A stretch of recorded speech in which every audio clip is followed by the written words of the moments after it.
તમે ક્યારેય પણ એવો વિચાર કર્યો કે જ્યારે આપણે ઘરડા થઈ જશું ત્યારે આપણું શું થશે?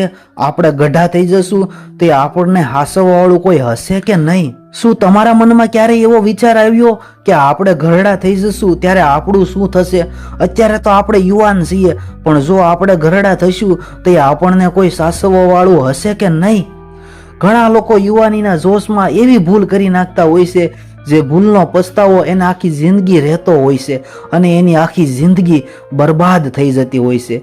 ઘણા આવા લોકો તમારી આજુબાજુ ભટકતા જ હશે અને એની તમને માહિતી પણ હશે. અહીં તમને જોવા મળતા દરેક વિડીયો ક્લિપમાં એક નજર કરતા જજો, કારણ કે દરેક વિડીયોમાં તમને સમજાશે કે આપણી પાસે હજી સમય છે. હજી આ સમયને આપણે સાચવી લઈએ, અને જો આ સમયને નહીં સાચવીએ તો આવનારા 50 વર્ષ પછી કંઈક આપણે પણ આ લોકોની જગ્યાએ હોઈ શકીએ છીએ.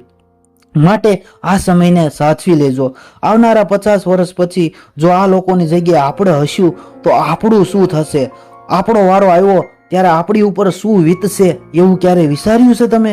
નથી વિચાર્યું ને તો જરાક વિચારી લેજો, કારણ કે 50 વર્ષ પછી તમને કોઈ પૂછવા વાળું નહીં હોય, કોઈ તમને ભાવ પણ નહીં આપે, તમારી સાર સંભાળ રાખવા વાળું પણ નહીં હોય.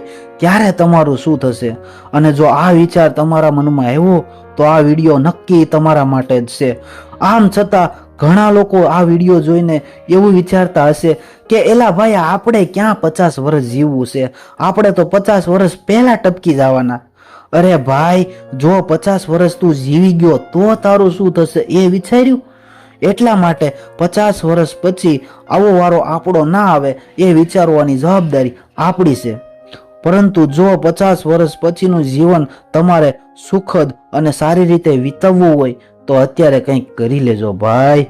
બાકી જય માતાજી, જય પિતાજી, અસ્તુ તથાસ્તુ અને જય ભારત.